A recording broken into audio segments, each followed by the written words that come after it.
est campé. Vous permettrez de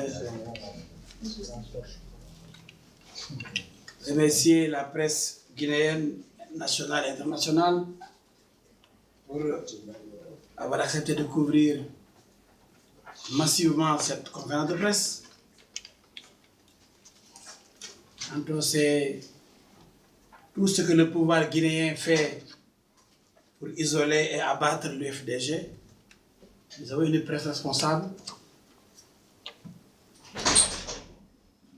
certainement qui refuse d'être manipulée et dressée contre l'UFDG.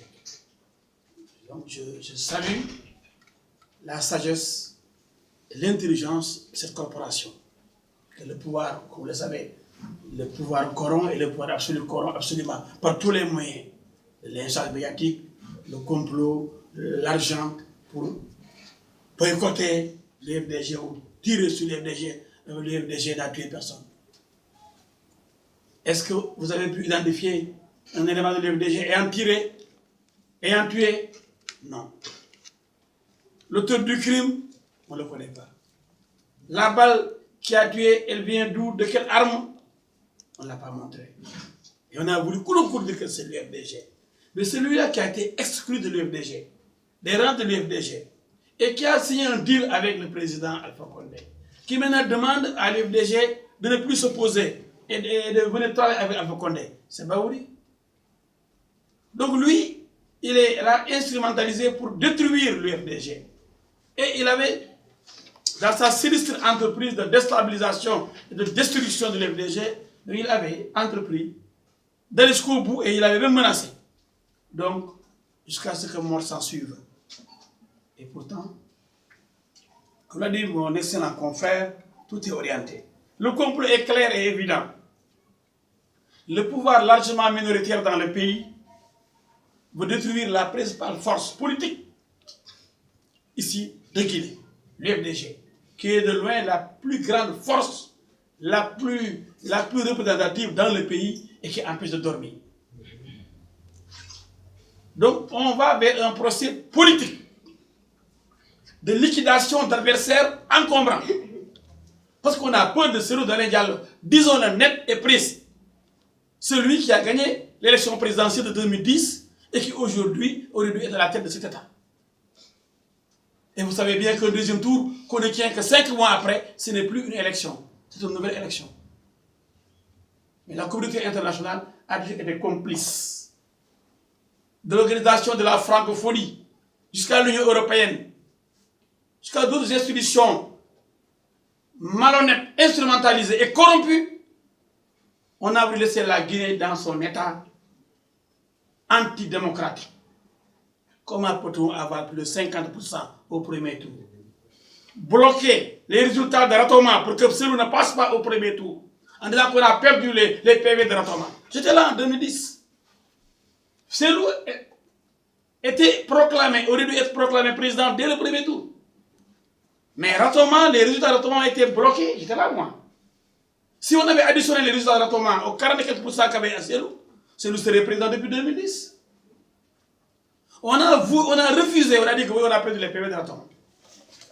Et on a attendu 5 mois pour magouiller avec la transition qui était là. Si Kouba Konaté et Jean-Marie Doré, feu Jean-Marie Doré, moi j'étais là. Lucien Camara, je crois, de la CENI.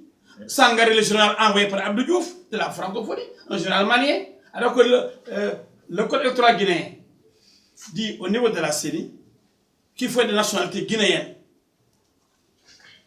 Et le code dit que c'est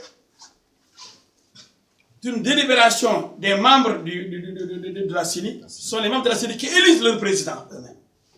Si on n'a pas, entre-temps, en 2010, on a vu toutes les lois, on appelle en 2010. Mais la Cour constitutionnelle ne pouvait pas faire autrement. Parce qu'il n'y avait que la force par rapport au droit. Et ainsi, le vrai président de Guinée de 2010 a été écarté du pouvoir par la volonté de Sékou Konaté et de feu Jean-Marie Doré. J'étais là. Comment on peut avoir plus de 40%, presque 50%? Quelqu'un qui n'a même pas 20%, il gagne après. Vous avez le troisième qui a 15% avec vous. c'est fou. Mais il faut être africain pour accepter cette chose. Mais en Europe, là où on parle de Descartes, de la raison cartésienne, qui aurait accepté cela? Mais nous, les Africains, là, quand on va être majeur, un peuple majeur, l'Union européenne, les Européens, ils font n'importe quoi chez nous. Comment peut-on, quelqu'un qui avait plus de 50%? Le troisième, le premier ministre, là, Sidi Touré, je crois, qui avait presque 15%, avec plus de 50%, celui qui n'avait même pas 20%, il passe après. Et personne ne dit rien dans la communauté internationale. Parce qu'il y avait Abdou Diouf et sa francophonie derrière.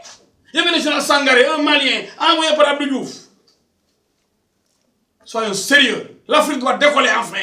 Nous ne méritons pas cet état-là. Nous ne méritons pas cet état d'arriéré, de peuple de Moyen-Âge. Le monde est devenu un village planétaire. Mais l'Afrique ne fait pas partie du monde, malheureusement. Nous sommes en marge du monde. Parce que nous ne faisons pas partie de ce village planétaire. Ce qui se passe en Afrique ne se passe nulle part ailleurs dans le monde. Quand est-ce qu'on va devenir un peuple majeur, le peuple africain? C'est inacceptable. Ce qui s'est passé récemment en 2015. Vous croyez que ça c'est une élection? Vous avez vu le lycée électoral? À la main. Les gens cherchent leur nom partout. Les cartes d'électeurs, on les a. Rétention de cartes d'électeurs. Là où celui est majoritaire. Y compris au Sénégal. Il a eu 95%, 98%. On refuse de distribuer les cartes d'électeurs. Comme dans les régions où il est majoritaire. Là où Alpha est majoritaire, on distribue jusqu'à 98% les cartes d'électeurs. Et personne ne dit rien dans la presse. Dans la presse internationale surtout. Et l'Union européenne vient dire que oui, il y a des dysfonctionnements importants, mais quand même, l'élection s'est passée dans les bonnes conditions. Mais de qui se moque-t-on? Parce que nous sommes des Africains. En Allemagne, en Angleterre, en France. Est-ce qu'il y aurait eu la possibilité de voir ces dysfonctionnements? Avec l'appui de la communauté internationale. Malgré ça, on laisse faire les dysfonctionnements. On cherche des représentants de partis politiques dans les zones où Alpha Condé est supposé être majoritaire dans son fief pour bourrer les urnes. Personne ne dit rien. Vous croyez que ça honore l'Afrique, ça? Mais quand est-ce que l'Afrique va être un peuple majeur, mon Dieu? Le pouvoir là, on va mourir, seul le pouvoir de Dieu est éternel. Où est le feu? Où est le feu Jean-Marie Doré? Demain, où sera El Hadji? Où sera Cellou Dalein? Où sera Alpha Condé? Le pouvoir politique n'est pas éternel, que les gens pensent à leur tombe sur nous. Mais pour le pouvoir, on est prêt à tout. Jusqu'à tuer ce journaliste. On dit que c'est l'UFDG, c'est encore de la manipulation. Ce jeune-là n'a rien contre l'UFDG. Au contraire.